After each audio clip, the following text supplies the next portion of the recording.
On Sunday, March 25th, the Magic Sandwich Show will once again be broadcast before a live audience, this time from the North Marriott Hotel in Bethesda, Maryland. Expect a much more professional sound and audio setup with myself, Concordance, Thunderfoot, and DPR Jones, all in the same room with the Thinking Atheist and whatever celebrity guest we can cudgel into submission. The show should be at the regular time, but will be part of the National Convention of American Atheists immediately following the Reason Rally in Washington, D.C. A few weeks ago, when I went to the Texas Free Thought Convention, I expected to see people from outside Texas, because it was also the National Convention of Atheist Alliance of America. What I didn't expect was to see participants coming from Greece, Australia, England, even Hong Kong. It's like the Occupy protests. It's a global phenomenon, and why is that? In either case, it's because some of us are realistic, and just because something logically should happen, we don't seriously expect anything like this will actually happen.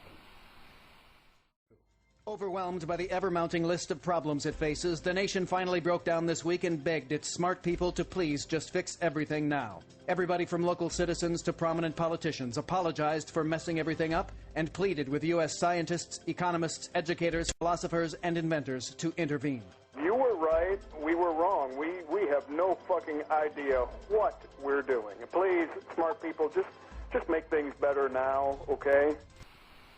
Growing numbers of us are waking up to the fact that many of our leaders are liars or sweetly smiling hen puppets of higher power without compassion or comprehension. We're tired of being yoked and milked by myopic, avaricious, rapacious, oppressive Orwellian officials, obviously corrupted, callous, and unconcerned with their constituents until they take to the streets. That man is hell! I'm not gonna take this anymore! I'm mad as hell! I'm not gonna take it anymore! I'm mad as hell! I'm not gonna take it anymore! I'm mad as hell! I'm not gonna take it anymore! I'm mad as hell! I'm not gonna take it anymore!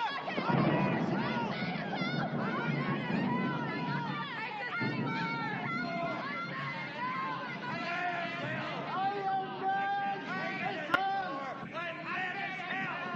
hell! I'm not gonna take this anymore!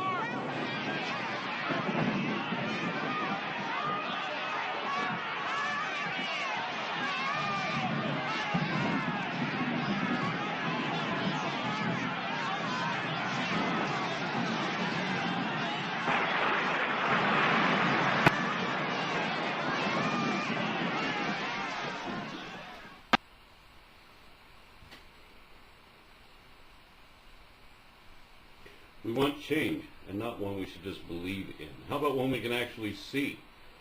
We want the current course corrected.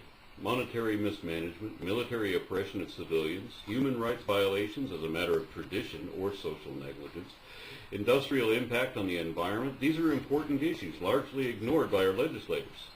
Others include advocacy of science, improved education as a priority, and of course, freedom of and from religion. These are the issues I tend to focus on. Sometimes I think atheists have more faith in our God. Two things about atheists. They don't believe in God, and secondly, they all hate Him. Say, how can you hate somebody you don't believe in? I don't know. They must believe in Him, because so many of them are dedicated their lives. It's not God we have a problem with. It's the ignorant bigots who pretend that they're doing His work by condemning sex education, rewriting history wrongly, renouncing science, or endorsing prejudice. You know, I don't believe in Santa Claus. I don't believe in a tooth fairy. I don't believe in an Easter bunny. And I don't spend a lot of time trying to ruin people's day over it. You would if there were biology teachers trying to convince your children that rabbits lay eggs or that reindeer can fly. How would you feel if the followers of Santa Claus had created a war on Christmas as part of an absurd, imagined culture war of politicized indoctrination the way so many of the followers of Jesus have done? If they really didn't believe about Him, why would they care? If they don't believe in Him, why are they so annoyed by Him? If they don't believe in Him, why do they dedicate their lives, their videos all over YouTube? They've written books. They hold conferences. They're trying to change laws for something they say they don't believe in. Because we are outraged by the injustice perpetrated and protected by religion and the preferential treatment that religion enjoys but does not deserve. because we know that politics and religion are interconnected and are often indistinguishable. In this country, Christianity is still the dominant oppressor, yet they act like they're the victims. We live in a world where the only people who are allowed to be confronted are Christians. Everybody has free speech except for Christians. The only people who are allowed to be told to shut up are Christians. I don't know if churches are going to be legal in 2 generations. They're already starting to lock up preachers in Canada even now. Everybody in the world has freedom of speech except Christians. You're allowed to talk about anything, but if you talk about Jesus, you're in trouble. You can be fired from your job if you speak out against any group except Christians. We're the only ones regulated, told what we can't say and what's not appropriate here. This is what we can't teach, and this is where you can't go. Only Christians are told that. Christian groups have many times filed public appeals for special laws benefiting only them, trying to legalize their discrimination of homosexuals, infidels, and people of other faiths. And if you're as old as I am, you'll remember that these are the same people who used to lobby for similar judgments against people of other racial, political, or ethnic origins. Nowadays, American politicians can't even get elected to most offices without first proclaiming a belief in Jesus. If you're a school teacher and you profess your religious faith in class, there is no penalty, as long as you don't try to teach faith-based beliefs to other people's children as fact.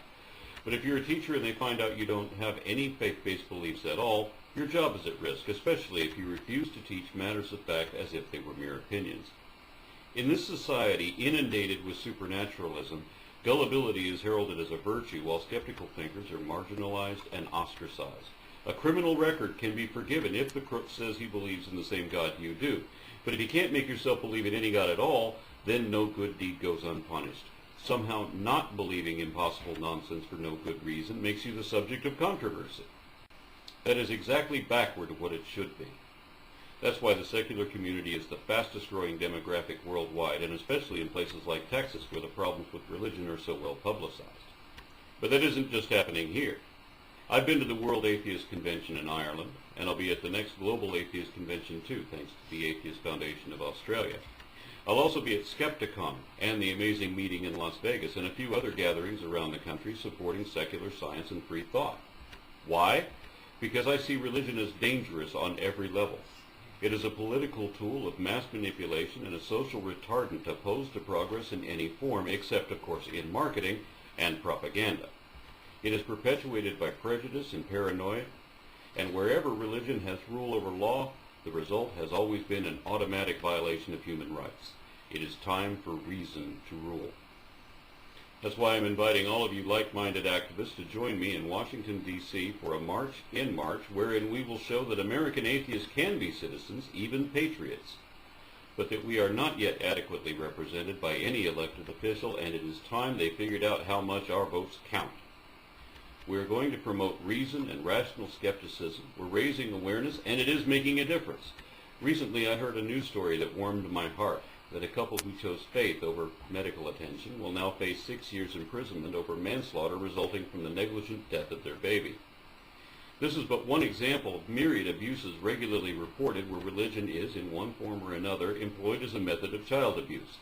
It took decades for police to arrest child rapist Warren Jeffs because he was a religious leader and the rules are different for them. Jeffs was convicted earlier this month of raping 2 underage girls, members of his fundamentalist church forced to become his wives. But he is still trying to lead his church thanks to his powerful hold over 10,000 followers. Jerusha Jeff says she was raped by her Uncle Warren when she was only 7. You didn't know you were supposed to say no. I didn't know I was supposed to say no because you didn't disobey Warren. You did everything that Warren said. All of his rules are to be obeyed. Nothing that he did was ever wrong. Ever. Decades ago, I read the first story in the news of a homosexual pedophile priest escaping prosecution with the protection of the Catholic hierarchy.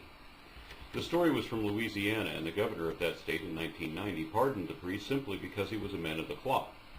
The line I found memorable was when an official representative of the Catholic position said, if we were to prosecute every homosexual pedophile priest, the church would be into litigation in the billions of dollars. And of course, nowadays everybody has found out about that, and we know how much more extensive those atrocities turned out to be.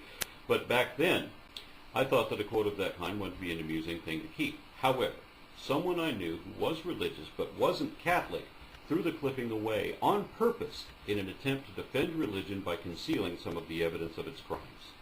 That's what you're up against.